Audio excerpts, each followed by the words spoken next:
changing it.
Begin.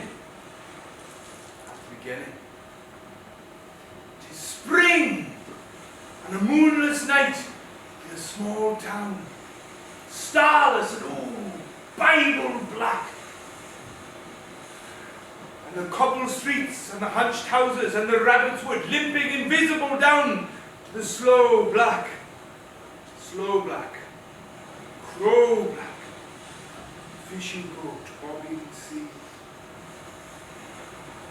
The houses are as blind as moles, although moles see fine tonight in their snouting velvet dingles, or as blind as Captain Cat, there in the muffled middle, by the pub and the town clock, and all the shops in mourning, and the welfare hall in widow's weeds, and all the people of this lulled and dumbfound town lie sleeping.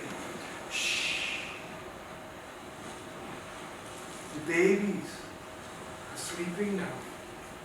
The farmers, the fishers, the tradesmen and pensioners, cobbler, schoolteacher, postman and publican, the undertaker and the fancy woman, drunkard, dressmaker, preacher, policeman, the webfoot cockle women and the tidy wives. Young girls lie bedded soft, or glide in their dreams with rings and trousseau, bridesmaided by glowworms down the aisles of the organ-playing wood. Young boys, the boys are dreaming wicked of the bucking ranches of the night and of the jolly Rogered sea.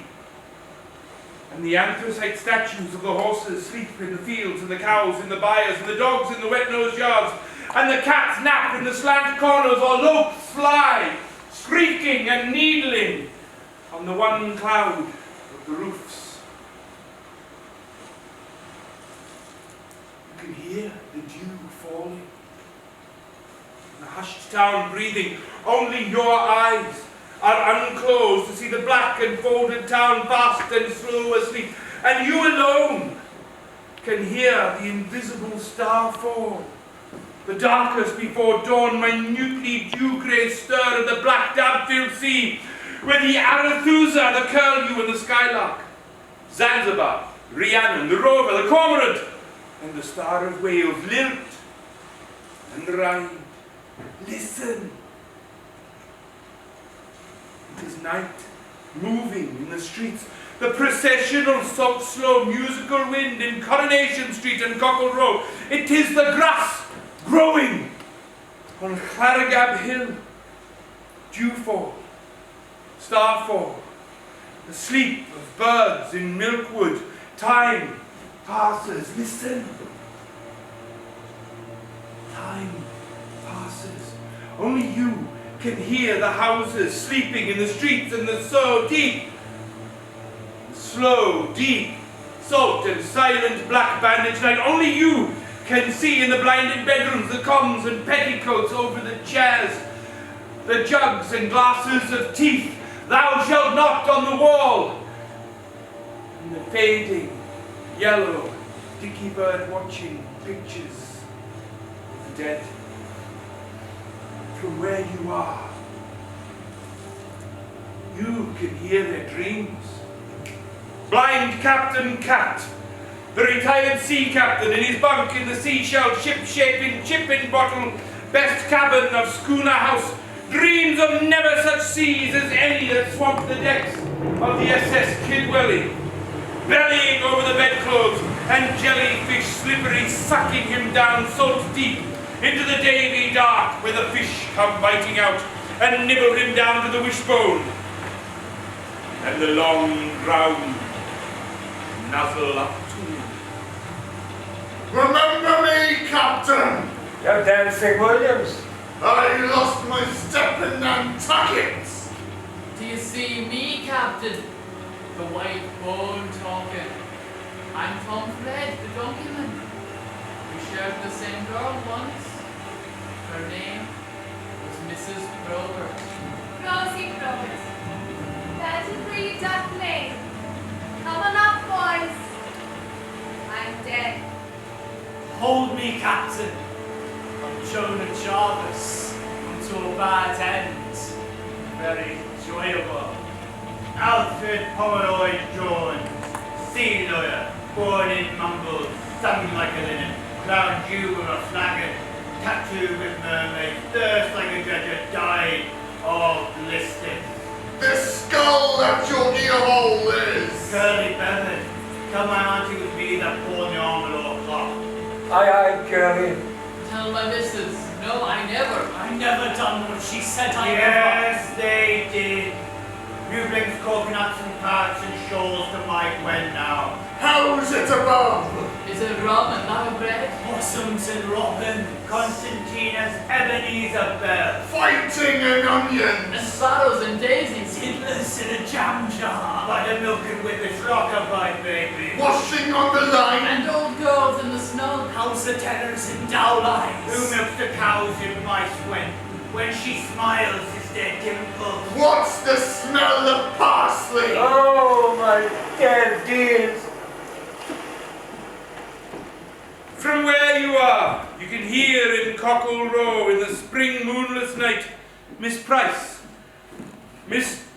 dressmaker and sweet shopkeeper, dream of her lover, tall as a town clock tower, Samson, syrup gold maned, quacking thighed and piping hot, thunderbolt-based and barnacle-breasted, flailing up the cockles with his eyes like blow lamps, and scooping low over her lonely, loving, hot water-bottled body. My Vanry Price, Mr. Mog Edwards. I am a drip, I'm mad with love. I love you more than all the flannelette and calico, candlewick dimity, clash and merino, two-straw, creton, creton, muslin, poplin, and checking in the whole cloth hall of the world. I have come to take you away, to my emporium on the hill, where the change hums on wires. Throw away your little bed socks and your Welsh woolen knitted jacket. I will warm your sheets like an electric toaster. I will lie by your side like a Sunday roast. I will knit you a wallet of forget-me-not blue, for the money to be comfy, and warm your heart by the fire so that you can slip it under your vest when the shop is closed. My Vanry, before the mice gnaw at your bottom drawer will you Yes, say, Mom! Yes, Mom! Yes, yes, yes! and all the bells and the tills of the town shall ring for our wedding. And in the little pink-eyed cottage lies alone Mr. Waldo, rabbit catcher, barber, herbalist, cat doctor, quack. His pink hands palms up over the edge of the patchwork quilt, his black boots neat and tidy in the washing basin, his bowler on a nail above his bed, a milk stout and a slice of cold bread pudding under the pillow, and dripping in the dark he dreams of This little piggy went to market. This little piggy stayed home. This little piggy had roast beef. This little piggy had none. This little piggy went all the way home. And now, in her iceberg white, holily laundered crinoline nightgown under virtuous polar sheets, in a spruced and scoured, dust-defying bedroom intrigue and trim bay view, a house for paying guests at the top of the town, Mrs. Ogmore Pritchard, widow, twice, of Mr. Ogmore Linoleum, retired, and Mr. Pritchard, failed bookmaker, who, maddened by bezoning, swabbing and scrubbing, the voice of the vacuum cleaner, and the fume of polish ironically swallowed disinfectant. Fidgets in her rinsed sleep, wakes in a dream and nudges in the ribs, dead Mr. Ogmore, dead Mr. Pritchard, ghostly on either side. Mr. Ogmore, Mr. Pritchard, it is time to inhale your balsam. Oh, Mrs. Ogmore. Oh, Mrs. Pritchard. Soon it will be time to get up. Tell me your tasks in order. I must put my pajamas in the drawer marked pajamas. I must take my cold bath, which is good for me. I must wear my flannel band to ward off sciatica. I must dress behind the curtain and put on my apron. I must blow my nose. In the garden, if you please. In a piece of tissue paper, which I afterwards burn. I must take my salts, which are nature's friend. I must boil the drinking water because of germs. I may make my herb tea, which is free of tannin. And have a charcoal biscuit, which is good for me. I may smoke one pipe of asthma mixture, In the woodshed, if you please. and dust the parlour and spray the canary. I must put on rubber gloves and search the peak for fleas. I must dust the blinds and then I must race them. And before you let the sun in, mind it wipes its shoes. In Butcher Bynan's, Gossamer Bynan, daughter, school teacher, dreaming deep, daintily ferrets under a fluttering hammock of chicken's feathers in a slaughterhouse that has chintz curtains and a three-piece suite, and finds with no surprise a small, rough, ready man with a bushy tail winking in a paper carrier. And last, my love. Sighs Gossamer Bynan, and the bushy tail wags rude and ginger. Help! Cries Organ Morgan, the organist, in his dreams. There is perturbation and music in Coronation Street. All the spouses are honking like geese, and the baby singing opera. PC Artilleries has got his truncheon out and is playing cadenzas by the pumps. The cows of Sunday Middle ring like reindeer. And on the roof of Handel Villa, see the women's welfare, hoofing bloomered in the moon. At the sea end of town, Mr. and Mrs. Floyd, the cocklers, are sleeping, quiet as death, side by wrinkled side, toothless, salt and brown, like two old kippers in a box. Ocky Milkman, drowned asleep in Cockle Street, is emptying his churns into the Derry River, Regardless of expense. and weeping like a funeral. Jerry Owen, next door, lifts a tankard to his lips. He shakes it. Nothing comes out. Turns into a fish. He drinks the fish. Willy-nilly postman asleep up street walks 14 miles to deliver the post as he does every day of the night, and rat-a-tats hard on Mrs. Willy-nilly. Don't spank me, please, teacher.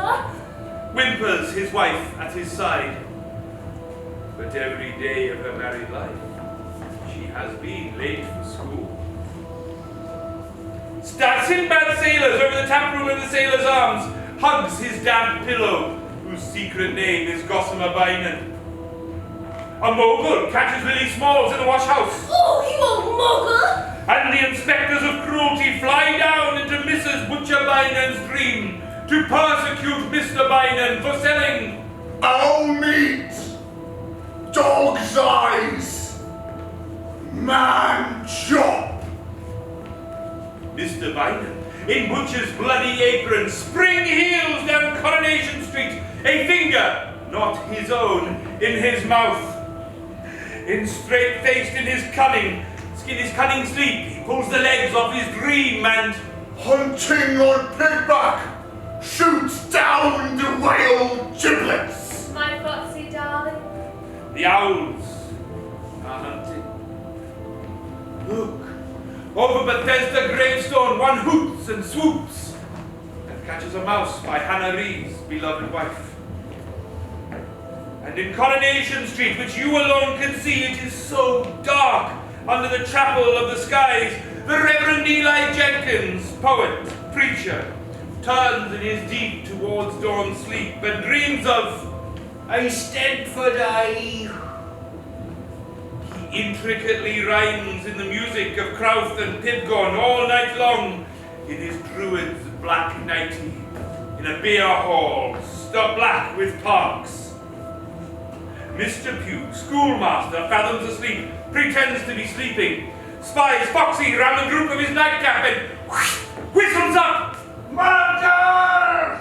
Mrs. Morgan, groceress, coiled grey like a dormouse, her paws to her ears conjures silence. She sleeps, very dulcet in a cove of wool, and trumpeting organ Morgan at her side snores, no louder than a spider. In Donkey Street, so furred with sleep, digred, polygartered, no good boyo and Lord Cutler sigh before the dawn that is about to be, and dream of Hounds! Babies? Nothing. Tick, tock, tick, tock, tick, tock. time passes. Listen, time passes. An owl flies home past Bethesda to a chapel in an oak, and the dawn inches up. Stand on this hill. This is Clarigab Hill. High, cool, and green, from this small circle of stones made, not by druids, but by Mrs. Bynum's Billy. You can see all of the town below you sleeping in the first of the dawn. You can hear the lovesick wood pigeons mooning in bed. A dog barks in his sleep farmyards away. The town ripples like a lake in the waking haze. Less than 500 souls inhabit the 3 Queen Streets and the few narrow bylanes and scattered farmsteads that constitute this small, decaying watering place, which may, indeed, be called a backwater of life, without disrespect to its natives, who possess, to this day, a salty individuality of their own. The main street, Coronation Street, consists for the most part of humble 2-storied houses, many of which attempt to achieve some measure of gaiety by printing themselves out in crude colours and by the liberal use of pinkwash, though there are remaining a few 18th century houses of more pretension, if, on the whole, in a sad state of disrepair.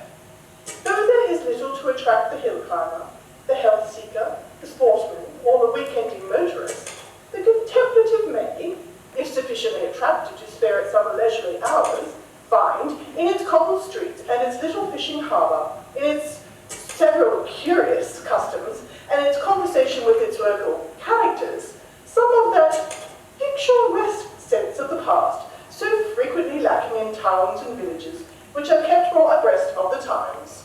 The one place of worship, with its neglected graveyard, is of no architectural interest. The River Derry is said to abound in trout, but is much poached.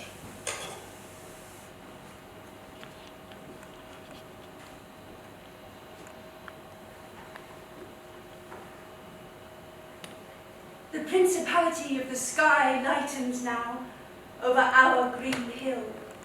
Into spring morning, larked and crowed and belling. Who pulls the town hall bell rope but blind Captain Cat? One by one the sleepers are rung out of sleep, this morning as every morning. Soon you will see the chimneys slow, up-flying snow, as Captain Cat in sailor's cap in sea boots announces today his loud get-out-of-bed bell.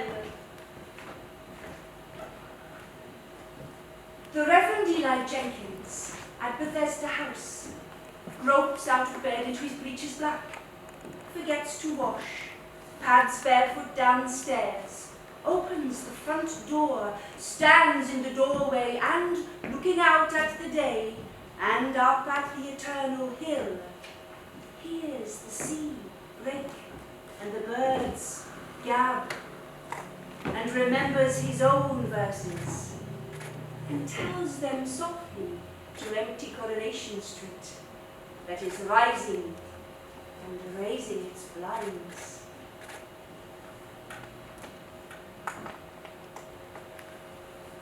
Dear Gwalior, I know there are towns lovelier than ours, and fairer hills and loftier far, and groves more full of flowers, and boskier woods more blithe with spring, and bright with birds adorning, and sweeter bards than I to sing their praise this beauteous morning. By Carda Idris, tempest torn, or Moila Uthvar's glory, Carnet Fluellen, beauty born, Plin Limon old in story. By mountains where King Arthur dreams, by Penmai Mawar defiant, Clarageb Hill, a molehill seems a pygmy to a giant. By Sade, Seni, Davi, Dee, Edo, Eden, Aled, all, Taff and Tawi, broad and free, lieutenant with its waterfall, Cliowen, Cledai, Dillai's door, Ely, Gwili, Ugu, nay. Small is our river, dare we, Lord? A baby on a rushy bed, by Careg, Kennan, king of time, our heron head is only a bit of stone with seaweed spread where gulls come to be lonely. A tiny dingle is Milkwood by Golden Grove neath Gronga, but let me choose, and oh, I should love all my life and longer to stroll among the trees and stray in Goosegog Lane on Donkey Down and hear the Darby sing all day, but never, never leave the town.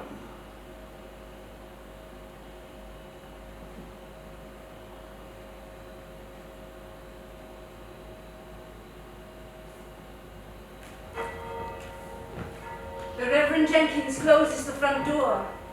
His morning service is over.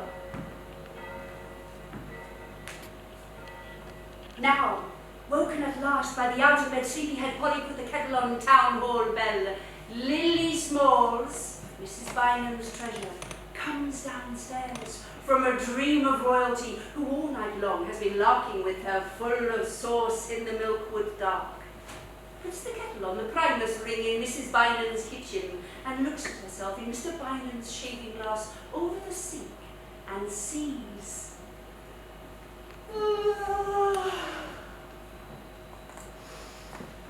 Oh, there's a face. Where'd you get that hair from, Lily? Got it from old Tomcat. Well, give it back to them, love. Oh, there's a karma. Where'd you get that nose from? My father, silly. You've got it on upside down. Oh, there's a conch. Look at your complexion. Oh no, you look.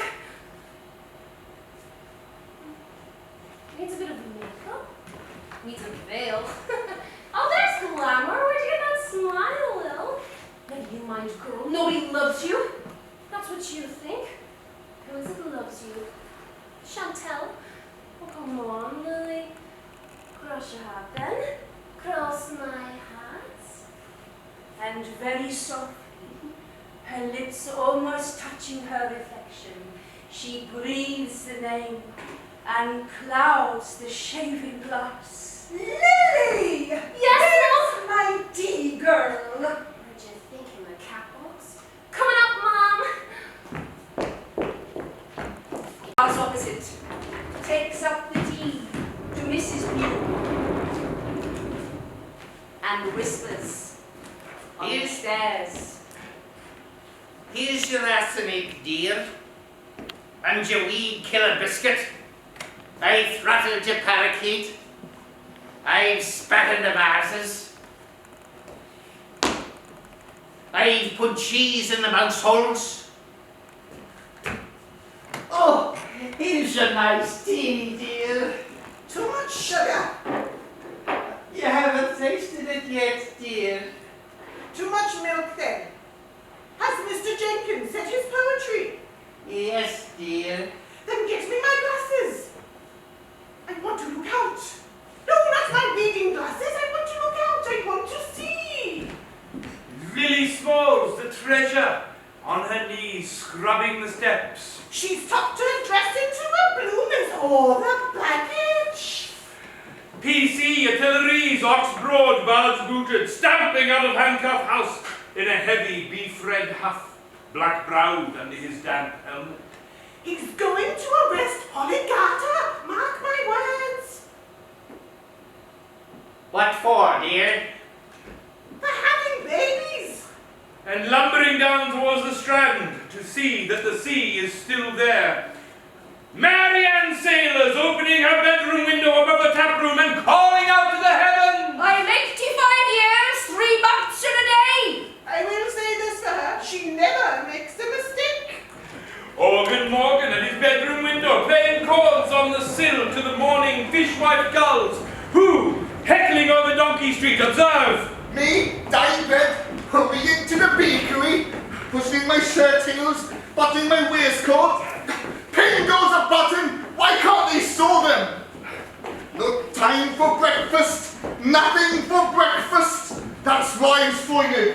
Me, Mrs. Diamond 1, Captain Shaw, the no old corset. Nice to be nice, nice to be comfy, clogging on the cobbles to stir up the neighbours. Oh, Mrs. Sarah, the piggy spare a loaf, love. Dye bread. Forgot the bread. Oh, Mrs. Sarah. There's a lovely morning. How's your boils this morning? Ooh, that makes a nice change, and that makes a change to sit down. Mrs. Sarah. Me, Mrs. Diebread 2, gypsy to kill in my silky scarlet petticoat above my knees, dirty, pretty knees. See my body through my petticoat, brown as a berry. High-heel shoes with one heel missing, tortoiseshell comb in my bright black slinky hair. Nothing else at all but a dab of scent, lolling gaudy at the doorway. Tell your fortune for the tea leaves, scowling at the sunshine, lighting up my pipe. Me, Miss Price, in my pretty print housecoat, deft at the clothesline, natty as a gingerbread, then pitch-pats back to my Eggman's cozy, my crisp toast fingers, my homemade plum and butter pats. Me, Lord Cutglass, in an old frock coat, long to be like Jenkins, and a pair of postman's trousers from Bethesda Jumble, running out of doors to empty softs, mind them over, and then rushing back, tick-tock. Me, no good boil, up to no good in the washhouse. Me, Polygata, under the washing line, giving the breast in the garden to my bonny new baby. Nothing grows in our garden, only washing and babies. And where's their fathers live, my love? Over the hills and far away. You're looking up at me now, I know what you're thinking, you poor little milky creature. You're thinking, you're no better than you should be, Polly. And that's good enough for me. Oh, isn't life a terrible thing? Thank God. Now, frying pans spit, kettles and cats purr in the kitchen. The town smells of seaweed and breakfast. All the way down from Bayview, where Mrs. Ogmore Pritchard, in smock and turban, big besom to engage the dust, picks at her starchless bread and sips her lemon rind tea. To Bottom Cottage, where Mr. Waldo, in bowler and bib, gobbles his bubble and squeak and kippers and sweets from the sauce bottle. Marianne Sailors, Praises the Lord who made punch. Mr. Pugh, Remembers brown glass as he clips his omelette. Mrs. Pugh, And the salt cellar. willy-nilly postman, Downs his last bucket of black brackish tea, then rustles out bandy to the clucking back where the hens twitch and grieve for their tea-soaked sops. Mrs. Willy-nilly, Full of teat, her double-chinned, brim broods and bubbles over her coven of kettles, on the hissing hot range, always ready to steam open the mail. The Reverend Eli Jenkins. Finds a rhyme and dips his pen in his cocoa. Lord Cutglass in his ticking kitchen. Scampers from clock to clock, a bunch of pot keys in one hand, a fish head in the other. Captain Cat in his galley. Blind, light-fingered, sailors at street while. Mr. and Mrs. Cherry Owen in their Donkey Street room.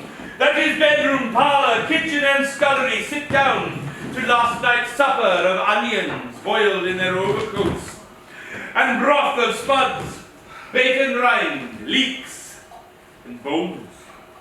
See that smudge on the wall by the picture of Auntie Blossom? That's where you threw the sago. You only missed me by an inch. I always miss Auntie Blossom too. Remember last night? In your ear, my boy, as drunk as a deacon, with a big wet bucket and a fish prayer full of stout, and you looked at me and you said, God has come home, you said, and then over the bucket you went, sprawling, the floor was all maggots and eels. Was I wounded? And then you took up your trousers and you said, does anybody want to fight? Oh, you old baboon. Give me a kiss. And then you sang Bread of Heaven, tenor and bass. I always sing Bread of Heaven. And then you did a little dance on the table. I did. Dropped it. And then what did I do? And then you cried like a baby and said your poor drunk orphan would nowhere to go but the grave. And what did I do next, my dear? And then you danced on the table again and said you were King Solomon Owen and I was Mrs. Sheba. And then I got you into bed and you snored all night like a brewery. From Butcher Bynum's in Coronation Street, the smell of fried liver sidles out with onions on its breath. In the dark breakfast room behind the shop, Mr. and Mrs. Bynum enjoy their every morning, waited upon by their treasure, enjoy between bites their every morning hullabaloo. And Mrs. Bynum slips the gristly bits under the tasseled tablecloth to their fat cat. She likes the liver, Ben. She ought to do best. It's her brother's. Oh, do you hear that, Lily? Yes, Mom. We're eating postcard. Yes, Mom. Oh, you cabin butcher. It was doctored, mine. What's that got to do with it? Yesterday, we had mole. Oh, Lily! Monday, otter. Tuesday, shrews. Oh, go on, Mrs. Bynum. He's the biggest liar in town. Now, don't you dare say that about Mr. Bynum. Everybody knows, Mom. Mr. Bynum never tells a lie, do you, Ben? No, Bess. And now, I'm going after the little corgis with my little cleaver. Lily! Up the street to the Sailor's Arms, Sinbad Sailors, grandson of Mary Ann Sailors, throws a pint in the sunlit bar. The ship's clock over the bar says 11:30. 11:30 is opening time. Those clock's hands haven't moved in 40 years. It's always opening time at the Sailor's Arms. Here's to me, Sinbad.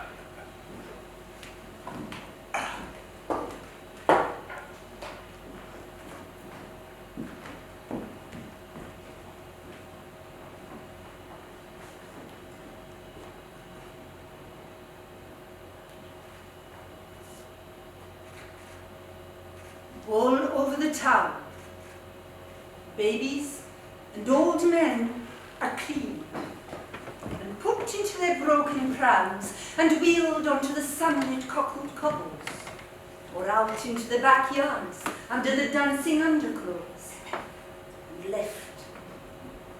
A baby cries.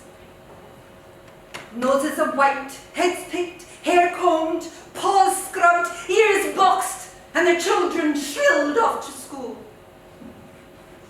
Fishermen grumble to the nets. No good boy goes out in the dinghy Zanzibar, ships the oars, slowly in the dark-filled bay, and lying on his back in the unveiled water amongst crabs' legs and tangled lines, looks up at the spring sky. I don't know who's up there. And I don't care. He turns his head and looks up at Claregab Hill and sees among the green lathered trees the white houses of the strewn away farms, where farm boys whistle, don't shout, cows low, but all too far away for him or you to hear. And in the town, the shops sweep open. Mr. Edwards, in butterfly collar and straw hat at the doorway of Manchester House, measures with his eye the dawdlers by for striped flannel shirts and shrouds and flowery blouses, and bellows to himself in the darkness behind his eye. I love Miss Price. Sitting at the open window of Schooner House, blind Captain Cat hears all the morning of the town. Hey, Richard. Ready, Rick? Tommy fellows. Ourselves, the winter wind. Billy Swansea with dog's voice. One of Weldon's. Oh, nasty Humphreys. Where's Dicky's Elvies and the boys from defense? Maybe they have the rash again. Oh, someone's hit Betty Richards. 2 to 1 it was Billy Swansea. Never trust a boy who barks. Right there, 'tis Billy. And the children's voices cry away.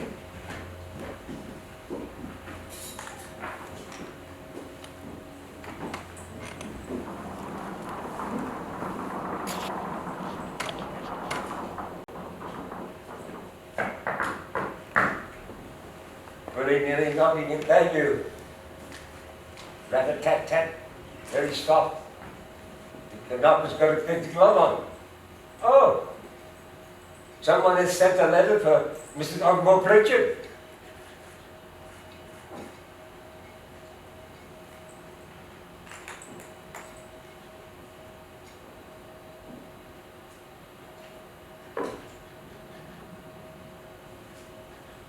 Careful now. She swabs the front gate grassy. Watch her. Every step's like a bar of soap. Mine besides 12 is old Bessie. She would beeswax the lawn to make the birds flip over. Morning, Mrs. Ogmore Pritchard. Good morning, postman. Here's a letter for you, with stamped and addressed envelope enclosed. All the way from Wells. The gentleman wants to show you birds. Can we have accommodation for 2 weeks in a bath? Vegetarian. No. You'd hardly know he was in the house, Mrs. Ogmore Pritchard. He'd be out every morning at the bang of dawn with his bag of breadcrumbs and his little telescope. I don't want people coming into my house covered with feathers and breathing all over my furniture. Cross my heart, he won't breathe. And putting their feet on my carpets and sneezing on my china and sleeping in my sheets. He only wants a single bed, Mrs. Ogmore. Back she goes to the kitchen to polish the potatoes. Captain Cat hears within his feet heavy 1, on the 2, distant cot. 3, 4, 5. That's Mrs. Rose Cottage. What's today? Ah, today she gets a letter from her sister in Glass. How are the twins' teeth? He's stopping at schoolhouse. Morning, Mrs. Pugh. Mrs. Ogmore Pritchard will have a gentleman in from Blyth Wells with his sleep in her sheets. And Miss Rose Cottage's sister and Gorslas's twins have got to have them out. Give me the parcel. It's for Mr. Pugh, Mrs. Pugh. Never you mind. What's inside it? A book called Lives of the Great Poisoners. That's Manchester House.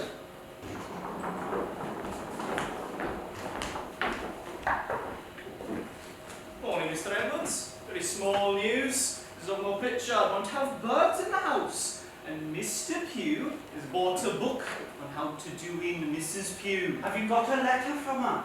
Miss Price loves you with all her heart. Smelling of lavender today. She's down to the last of the elderflower wine, but the Prince Jam's bearing up and she's knitting roses on the doilies.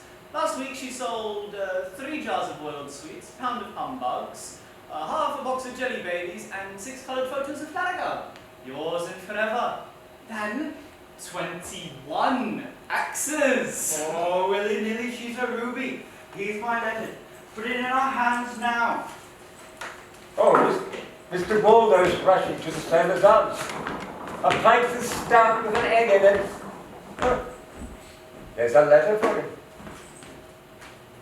It's another paternity summons, Mr. Waldo. The quick footsteps hurry on along the cobbles and up 3 steps to the sailor's arms. Quick, Sinbad! Pint of stout and no egg in! People are moving now, up and down cobbled street. Oh, the women are out this morning in the sun. It's spring. There goes Mrs. Jerry. She's got her trousers on, and off she trots as fresh as the dew. Who's that talking up at the pump? Mrs. Floyd and Boyle. They're talking about flatfish. How can you talk about flatfish? I can't hear what the other women are getting about at the pump. Same as usual. Who's having a baby? Who's died? Oh, have you seen Billy Garter? Belly being aired? Have you seen Mrs. Bison's new mauve coat? It's her old one. Who died. Who's dead? Who's died? Ah, it's a lovely day. But the cost of soap flakes. Mornings at it early, you can tell it's spring. And he hears the noise of milk cans. Harky Milton's doing his round. I will say this, his milk is as fresh as the dew. Half dew it is. Shuffle off, Harky, go to the town. Someone's coming. The women gathering about with the pumpkin see someone coming. Hush. There's a hush. You can tell by the noise of the hush that it's Polly Garter. Hello, Polly. Who's there? Me, love. Ah, that's Polly Garter. Polly, love. Can you hear the dumb, doom hiss of the geese as they, wives as they huddle and peck, or as they flounce and wander away? Who couldn't you wed? Which of them gandering husbands moaned in milkwood for your naughty mothering arms and your body like a wardrobe, eh? I love.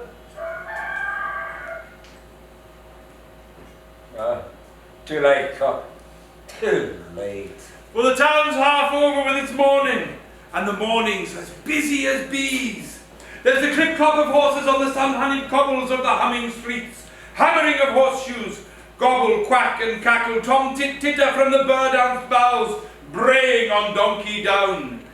Bread is baking, pigs are grunting, chop goes the butcher.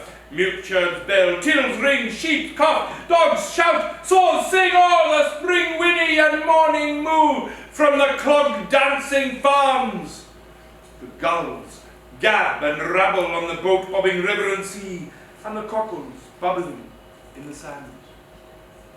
Scamper of sanderlings, curlew cry, crow caw, pigeon coo, clock strike, bull bellow, and the ragged gabble of the Bear Garden School as the women scratch and babble in Mrs. Organ Morgan's general shop, where everything can be bought: custard, buckets, henna, rat traps, shrimp nets, sugar, stamps, confetti, paraffin, hatchets, whistles. Mrs. Ogmore Pritchard. Got a man in real gloves. And he got a little telescope to look at birds. Kelly Neal's there. Remember her first husband? He didn't near the telescope. He looked at them undressing through the keyhole. And he used to shout, "Tally-ho!" Mr. Upwell was a proper gentleman. Even though he hanged his collie. Seen Mrs. Butcher-Binen. She said Butcher-Binen put dogs in the mincer. Go on, he's pulling her leg. Now don't you dare tell her that, there's a dear. Or she'll think he's trying to pull it off and eat it. Ooh, there's a nasty one that live here when he comes to think. Look at that no good boy on now. Too lazy to wipe his snout. And going out fishing every day, and all he ever brought back was a Mrs. Samuel. Been in the water a week. And look at Oggy Milkman's wife. That nobody's ever seen. He keeps her in the cupboard with the empties. And think of dye bread with 2 wives. One for the daytime and one for the night. Oh, men are brutes on the quiet. How's Morgan, Mrs. Morgan? You look deadbeat. It's Oggy all the time with him. Up every night until midnight, playing the organ. I'm a martyr to music. Outside, the sun springs down on the rough and tumbling town. It runs through the hedges of Goosegog Lane, cuffing the birds to sing. Spring whips green down Cockle Row, and the shells ring out. Clarigab, this snip of a morning is wild fruit and warm. The streets, fields, sands and waters springing in the young sun. And in Willy-nilly the postman's dark and sizzling damp, tea-coated misty pygmy kitchen, where the spitting cat kettles throb and hop on the range, Mrs. Willy-nilly steams open Mr. Mogg Edwards' letter to Mr. Fanway Price and reads it aloud to Willy-nilly by the squint of the spring sun through the one sealed window running with tears, while the drugged, bedraggled hens at the back door whimper and snivel for the licorice bog black tea. From Manchester House, Clarigab, sole prop Mr. Mogg Edwards, later Twill, linen draper, haberdasher, master tailor, costumier for West End languishing, lingerie, tea gowns, trousseau, layettes, evening dress, also ready to wear for all occasions, economical outfitting for agricultural employment, our specialty wardrobe bought. Among our satisfied customers, ministers of religions and JPs. Fittings by appointment only. Advertised weekly in the Twill Bugle. Beloved Fanway Price, my bride in heaven. I love you to death, do us part. Then we shall be together forever and ever. A new parcel of ribbons has come from Camden today. All the colours of the rainbow. I wish I could tie a ribbon in your head, a white one, but it cannot be. I dreamed last night you were dripping wet, and you sat on my lap as the Reverend Jenkins went down the street. I see you've got a mermaid on your lap, he said, and he tipped his hat. He's a proper Christian, not like that Cherry Owen, who said you should have thrown her right back. Business is very poorly. Polly Garter bought 2 garters with roses, but never got no stockings, so what's the use, I say? Mr. Waldo tried to sell me a woman's nightie outside. He said he found it. We know where. I sold a packet of pins to Sid Bagsailor to pick his teeth with. If this goes on, I'll be in the workhouse. My heart is in your bosom, and yours in mine. God be with you as always, my Fanway Price, and keep your lovely for me in his heavenly mansion. I must stop now, and remain your eternal Mogg Edwards. And then there's a little message with a rubber stamp. Shop at Mogg's. And then willy-nilly rumbling jockeys out again, with a 3-seated shack on the House of Commons in the back, where the hens weep and seize in sudden springtime. The herring gulls heckling down on the harbour, where the fishermen spit and prop the morning up, and I, the fishy sea, smooth to the sea's end as it lulls in blue. Green and gold money, tobacco, tinned salmon, hats with feathers, pots of fish paste, warmth for the winter to be. Weave and flash and leap in it, rich and slippery, in the flash and shapes of fishes, through the cold sea streets. But with blue, lazy eyes, the fishermen gaze at that milkmaid whispering water, as with no nick or ripple, as though it blew great guns and serpents and typhooned the town. Too rough for fishing today. And they thank God, and gobble a gull for luck, and moss slow and silent make their way uphill from the still, still sea towards the sailors' arms. As the children spank and scamper rough and singing out of school into the draggle-tail yard, and Captain Cat at his window says soft to himself the words of their song.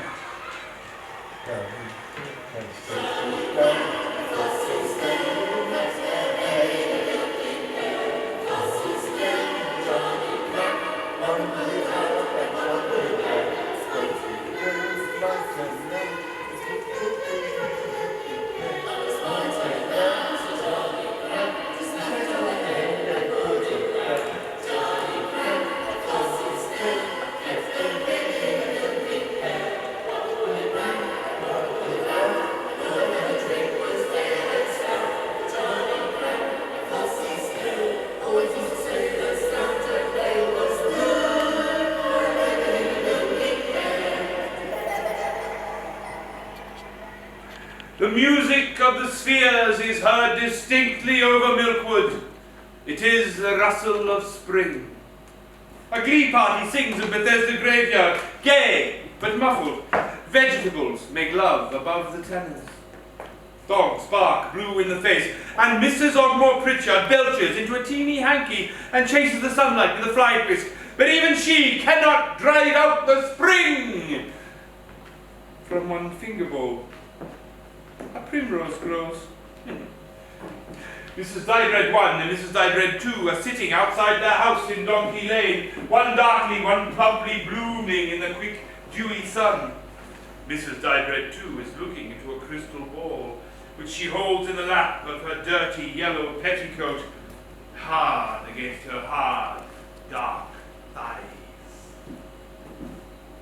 Cross my palm with silver. Out of the housekeeping money. What do you see, lovey? Ah!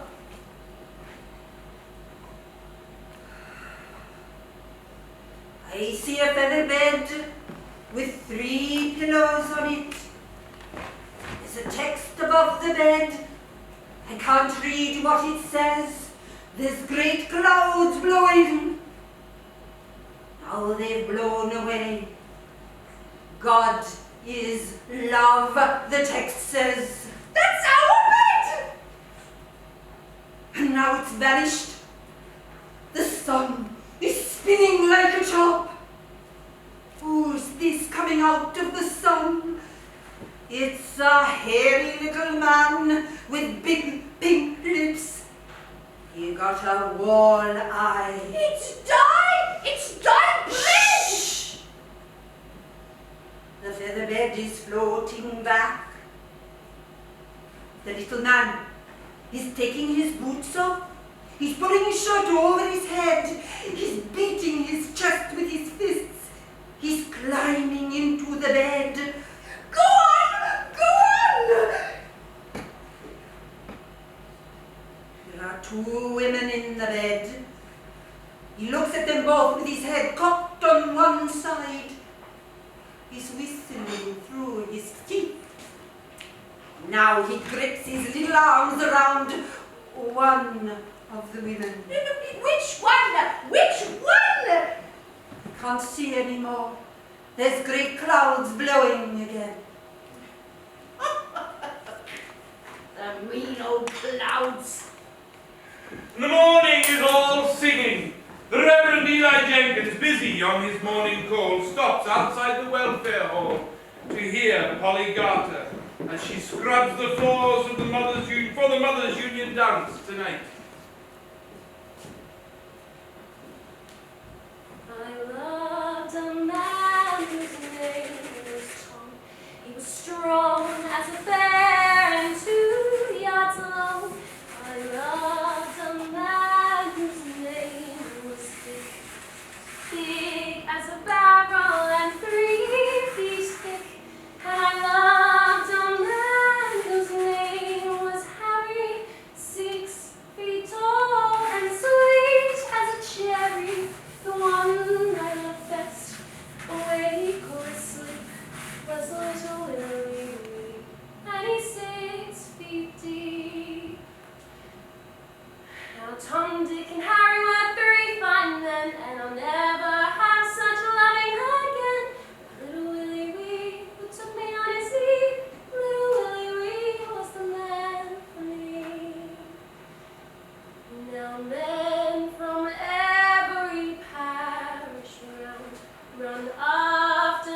And the Reverend Jenkins hurries on through the town to visit the sick with jelly and poems.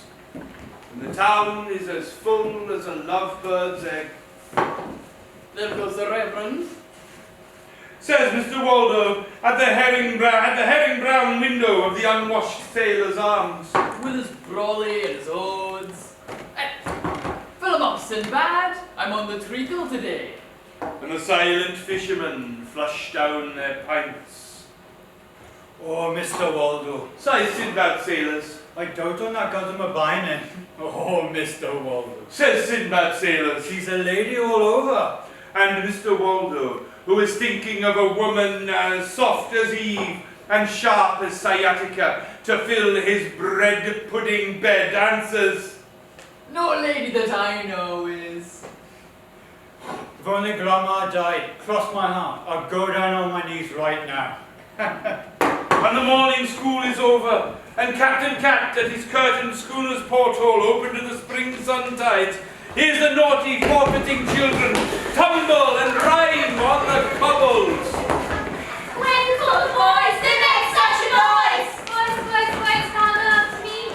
Boys, boys, boys, kiss Granny where she says, oh, give her a penny. Go on, Nick! Kiss me on Kiss God Play, give me a penny. What's your name? Billy, Kiss me on Kiss God Play, give me a penny, see? Gwenny.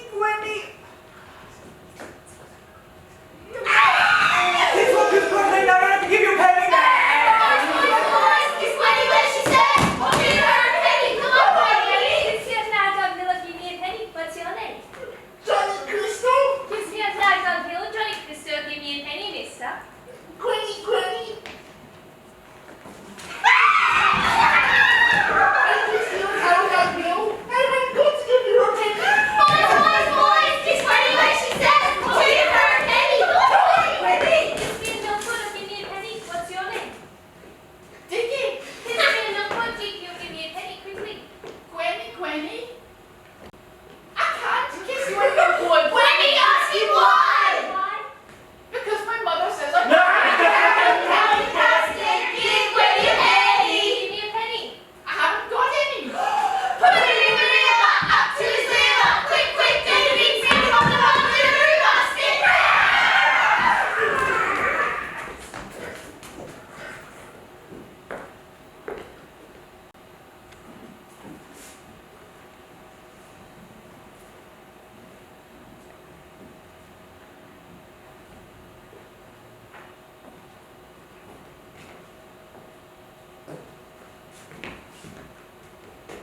And the shrill girls giggle and master around him and squeal as they clutch and thrush.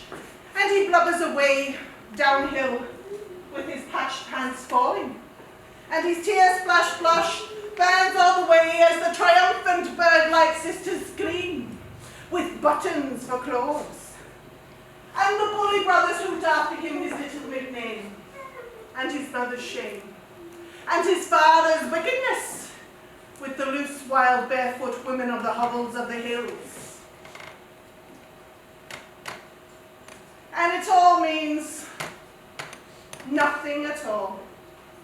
And howling for his milky mum, for her caul and buttermilk, and cow breath and Welsh cakes, and the fat, birth-smelling bed and moonlit kitchen of her arms, he'll never forget. As he paddles blind home through the weeping end of the world.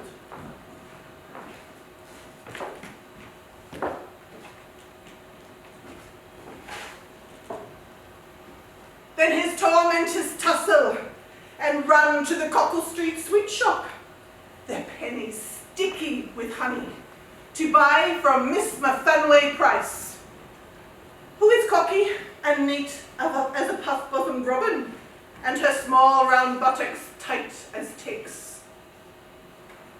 Gobstoppers big as wens that rainbow as you stack, brandy balls, wine gums, hundreds and thousands, licorice, sweet as sick, nougat to tug and run out like a red rubbery tongue, gum to glue in girls' curls. crimson cough drops to spit blood. Ice cream cornets, dandelion and burdock, raspberry and cherryade. Pop goes the weasel and the wind. Gossamer Bynum, high-heeled out of school. The sun hums down through the cotton of flowers of her dress into the bell of her heart, and buzzes in the honey there, and couches and kisses, lazy, loving and boozed, in her red, buried breast. Eyes run from the trees and windows of the street, streaming gossamer, and strip her to the nipples and the beads. She blazes naked past the sailor's arms, the only woman on the Adam earth. Sinbad sailors, places on her thighs, still dew damp from the first man got in Cockcrow Garden, his reverent goat-bearded hands. I don't care if he is common. She whispers to her salad-day deep self. I want to double him up. I don't care if he does drop his ages. She tells the stripped and mother of the world, big-beamed and eve-hipped spring of herself. So long as it's all cucumber and hooves. Sinbad sailors watches her go by, demure and proud, and schoolmarm in her crisp flower dress, with never a look or a lilt or a wriggle. The butcher's unmelting ice maiden daughter, veiled forever from the hungry hug of his eyes. Oh, Gossamer Bynum, why are you so proud? He grieves into his Guinness. Oh, beautiful, beautiful Gossamer Bee. I wish you were for me. I wish you weren't so educated. And she feels his goat beard tickle her in the middle of her world like a tuft of wiry fire. And she turns in a terror of delight away from his whips and whiskery conflagration and sits down in the kitchen to a plate piled high with chips and the kidneys of lambs. In the blind-drawn dark dining room of schoolhouse, dusty and echoing as a dining room in a vault, Mr. and Mrs. Pugh are silent over cold grey cottage pie. Mr. Pugh reads as he forks the shroud meat in from Lives of the Great Poisoners. He has bound the book round with plain brown paper wrapper. Slyly, between slow mouthfuls, he side-spies up at Mrs. Pugh, poisons her with his eyes, and then goes on reading. He underlines certain passages and smiles.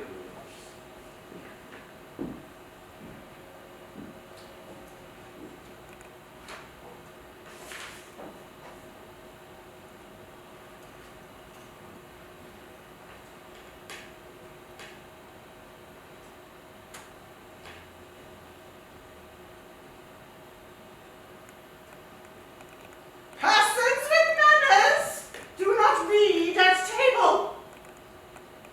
Some persons belong in a pigsty.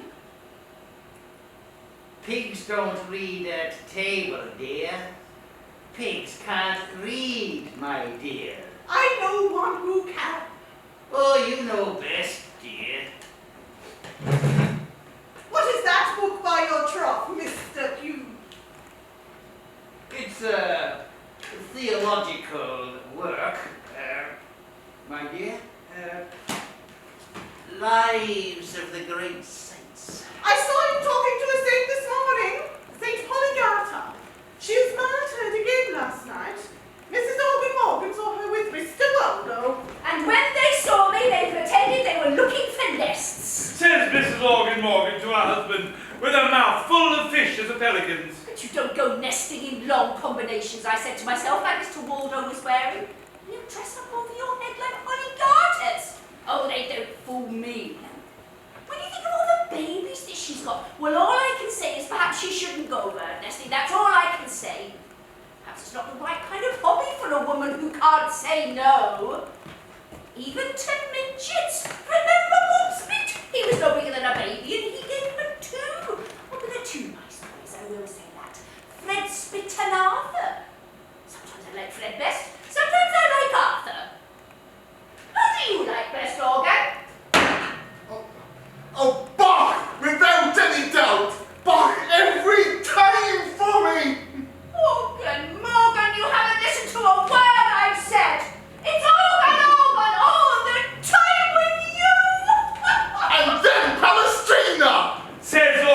Morgan. Lord Catglass, in his kitchen full of time, squats down alone to a dog dish marked Fido of peppery fish scraps and listens to the voices of his 66 clock, one for each year of his loony age, and watches with love their black and white moony loud-lipped faces talking and the earth away. Slow clocks, quick clocks, pendulum heart knocks, China, alarm, grandfather, cuckoo, clocks shaped like Noah's whirling ark, clocks that bicker in marble ships, clocks in the wombs of glass women, to woo clocks, clocks that pluck tunes, Vesuvius clocks, all black bells and lava, Niagara clocks that cataract their kicks, old-time weeping clocks with ebony beards, clocks with no hands, forever drumming out time, without ever knowing what time it is.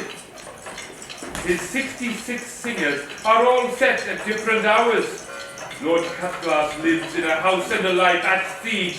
Any minute or dark day now, the unknown enemy will loot and savage downhill, and they will not catch him napping. 66 different times in his fish slimy kitchen. Ping, strike, tick, chime, and talk.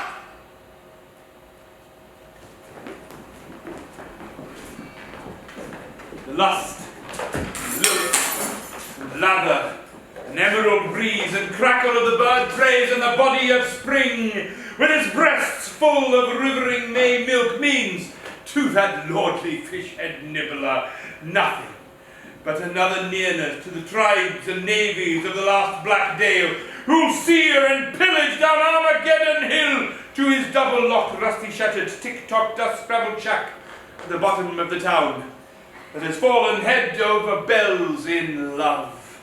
They'll never have such loving again. Pretty Polly hums and longs. But I always think, as we tumble into bed, of little Lily Lee, who's dead, dead, dead. The sunny, slow, lulling afternoon yawns and moons through the dozy town. The sea lolls and laps and idles in, with fishes sleeping in its laps. The meadow still as Sunday. The shut-eye tasseled bulls, the goat and daisy dingles nap, happy and lazy. The dumb duck ponds snooze, clouds sag and pillow upon Harrogab hillside. Pigs grunt in a wet-wallowed bath and smile as they snort and dream. They dream of the acorn swill of the world, the rooting for pig fruit, the bagpipe dugs of the mother sow, the squeal and shuffle and yeses of the women pigs in rut. They mudbask and snout in the pig-loving sun. Their tails curl, they rollick and slobber and snore with deep, smug, after-swill sleep. Donkeys angelically drowse on Donkey Down.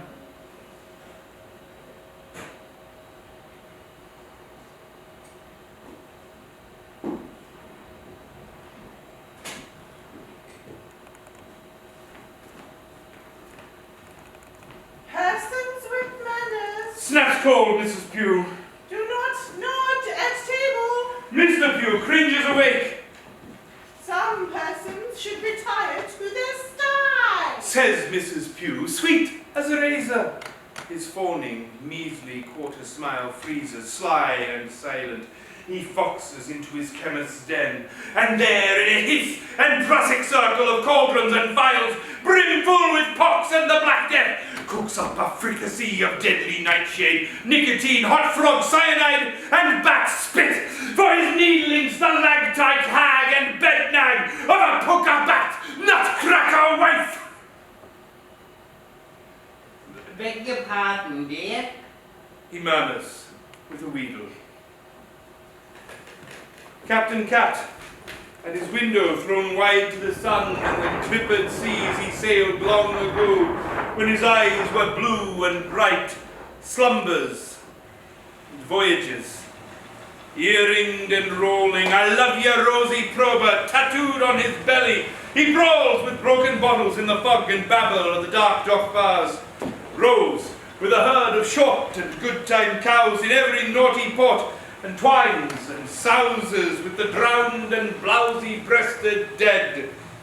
He weeps as he sleeps and dreams.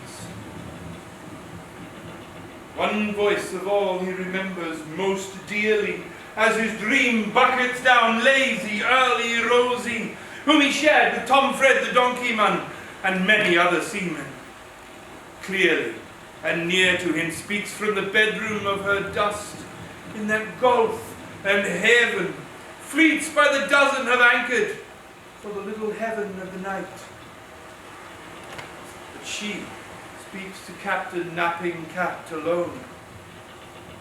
Mrs. Probert, the one love of his seafaring life, that was sardined with women.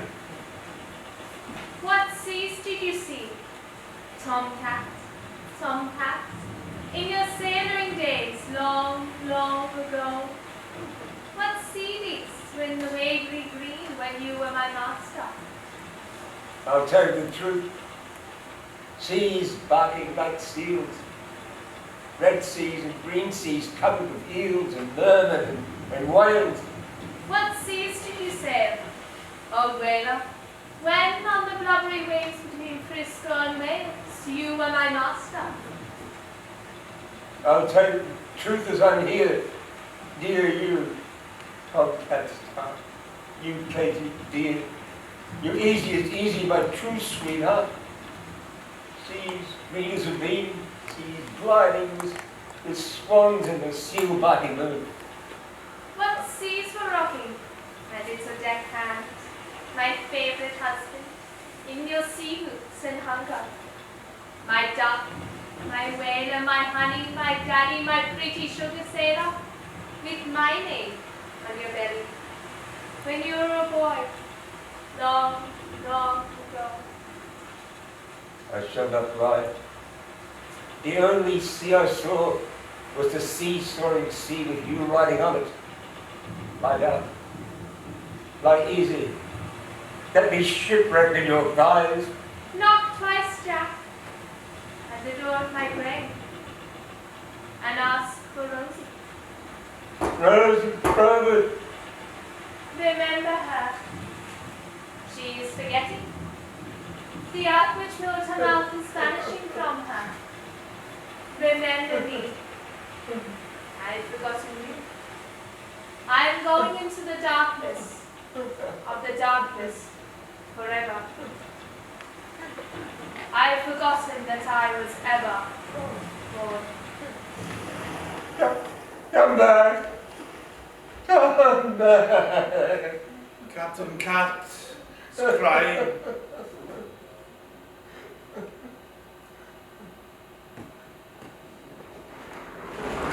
No good boyo catches a whalebone corset.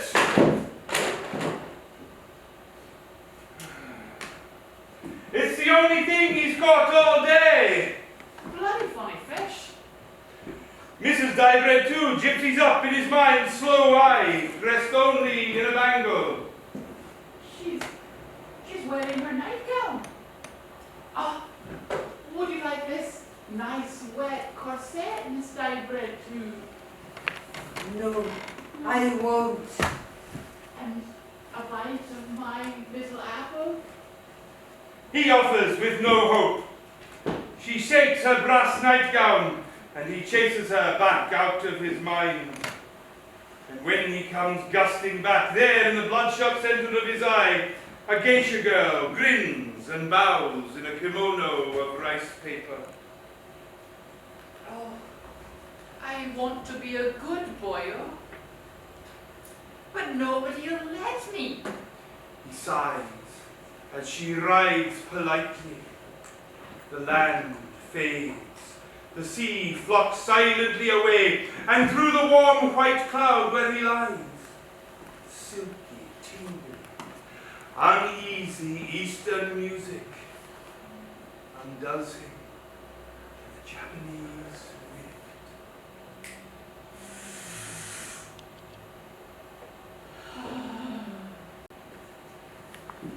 The afternoon buzzes like bees around the flowers around Mayrose cottage. Nearly asleep in the field of nanny goats who hum and gently buck the sun, she blows love on a puffball. He loves me. He loves me not. He loves me. He loves me not. He loves me. The dirty old fool. Lazy, she lies alone in clover and sweet grass. 17, and never been sweet in the grass. Oh. The Reverend Eli Jenkins, inky in his cool front parlour or poem room, tells only the truth in his life work. The population, main industry, shipping, history, topography, flora and fauna of the town he worships in. The White Book of Hanukkah. Portraits of famous bards and preachers, all fur and wool from the squint to the kneecaps, hang over him heavy as sheep, next to faint lady watercolours of pale green milkwood, like a lettuce salad dying. His mother, propped against a pot in a palm, with her wedding ring waist and bust, like a black-clothed dining table, suffers in her stays.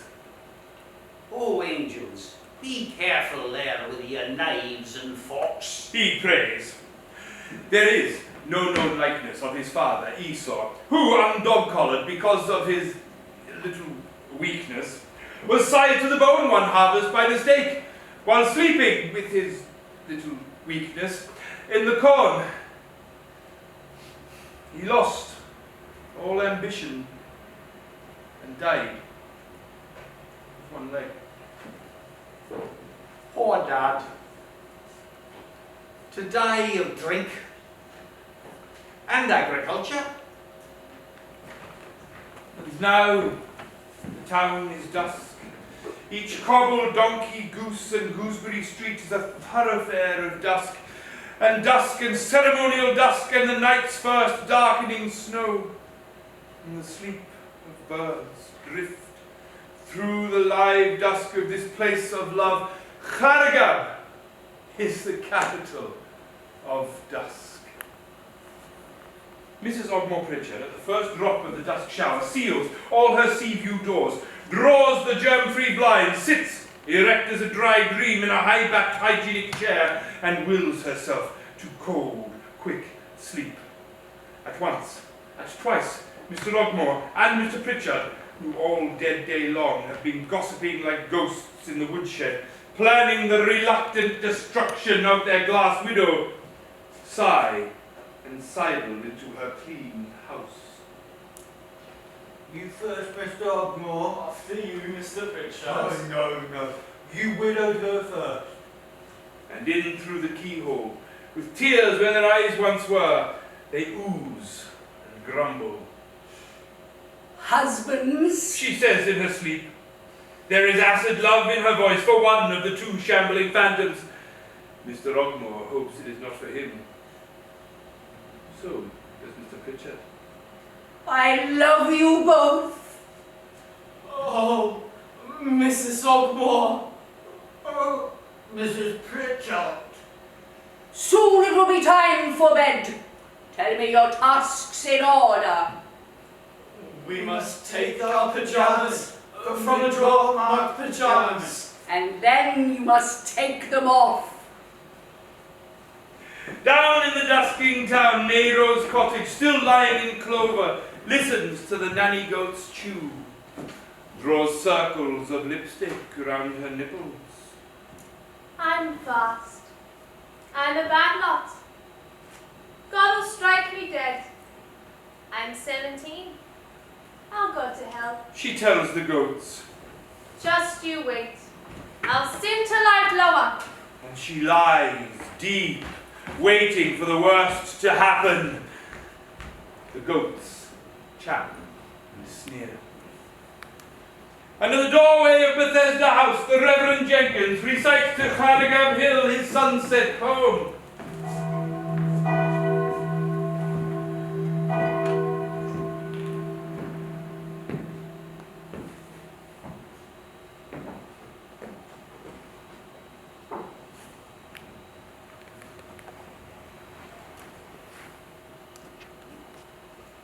Every morning when I wake, dear Lord, a little prayer I make. Oh, please to keep thy lovely eye on all poor creatures born to die. And every evening at sundown, I ask a blessing on the town. Whether we last the night or no, I'm sure 'tis always touch and go. We are not wholly bad or good, who live our lives under milkwood.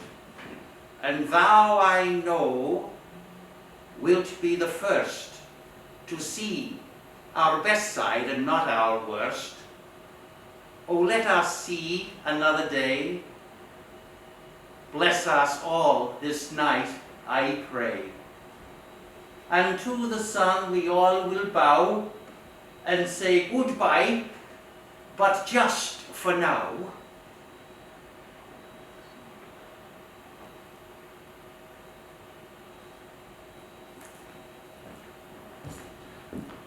Lily Smalls is up to no good boyo in the washhouse. And Cherry Owen, sober as a Sunday, as he is every day of the week, goes off happy as Saturday to get drunk as a deacon, as he does every night. I always say she's got 2 husbands. One drunk and one sober. And I'm a lucky woman because I love them both. Evening, Cherry. Evening, Sinbad. What you have? Too much. The Sailor's Arms is always open. Oh, Gossamer, open yours. Dusk is drowned forever until tomorrow. It is all at once night now. The tidy town is a hill of windows. From the larrant waves to the light and the lamps in the windows call back the day and the dead that have run away to sea.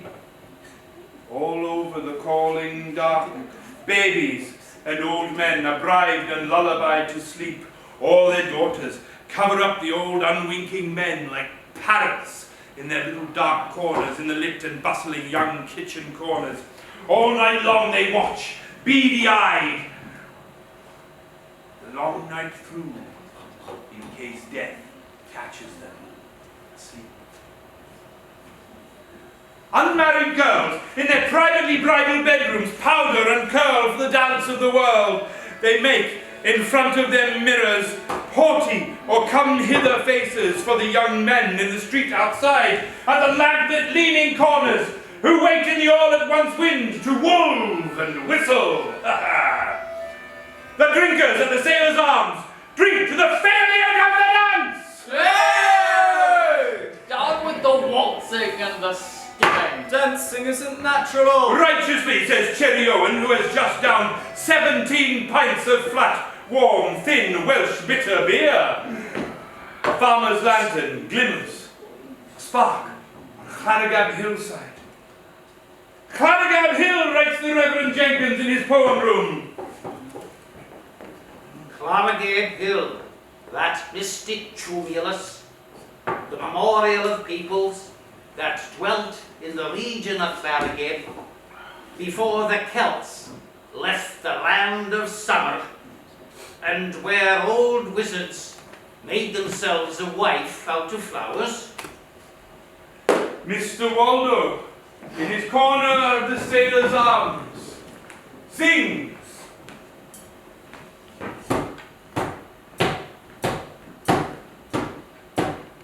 In Pembroke City when I was young, I lived at the castle keep. 6 pence a week was my wages while working for the Dimblish Weep. 6 cold pennies he gave me, not a farthing more or less, and all the fare I could afford was parsnips in and watercress. I did not need a knife or fork or a bib of to my chin, to dine on a dish of watercress and a jug of parsnip gin. Did you ever hear a crow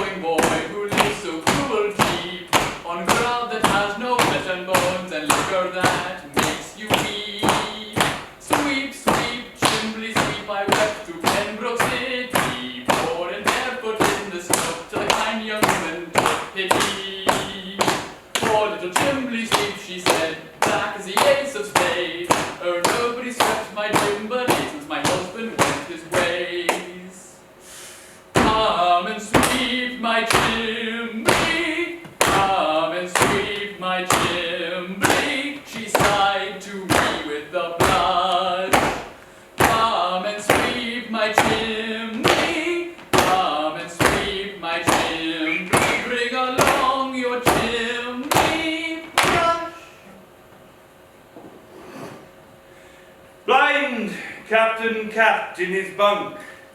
Like a cat he sees in the dark. Through the voyages of his tears he sails to see the dead. Dancing Williams, Still dancing. Jacob Jarvis, Still Curly Bevan's skull. Rosie, with God. She is forgotten, died. The dead come out in their Sunday best. Listen, night is breaking. Organ Morgan goes to chapel to play the organ. He sees Bach lying on a tombstone. Johann Sebastian! Who? Johann Sebastian Mighty Bach! Oh, Bach! Bach! To hell with you. Says Cherry Owen, who is resting on the tombstone on his way home.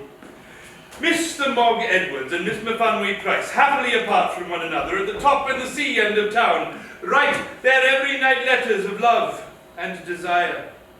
In the White Book of Harrogate, you will find the little maps of the islands of their contentment.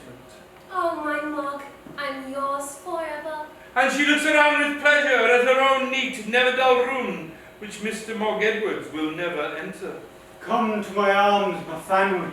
And he hugs his lovely money to his own heart. And Mr. Waldo, drunk in the dusky wood, hugs his lovely Polly Garter under the eyes and the rattling tongues of the neighbours and the birds, and he does not care. He smacks his live red lips, but it is not his name that Polly Garter whispers as she lies under the oak and loves him back. 6 feet deep that name sings from the cold, cold earth. Now when farmers' boys on their fair first day come down from the hills to drink and be gay, before the sun sets I'll lie in their arms, for they're good bad boys from lonely farms. But I always think, as we tumble into bed, of little Willie Wee, who's dead, dead, dead. The thin night darkens. A breeze from the creased water sighs the streets close under the milk-waking wood. The wood whose every tree foot's cloven in the black-clad sight of the hunters of lovers. It is a God-built garden to Mary Ann sailors who knows there is a heaven on earth. And the chosen people of his kind fire in Harrogab's land. There is the fair day farmhands wantoning, the ignorant chapel of bridesbeds, and to the Reverend Eli Jenkins, a green-leaved sermon on the innocence of men. A suddenly wind-shaken wood springs awake for the second time that spring day.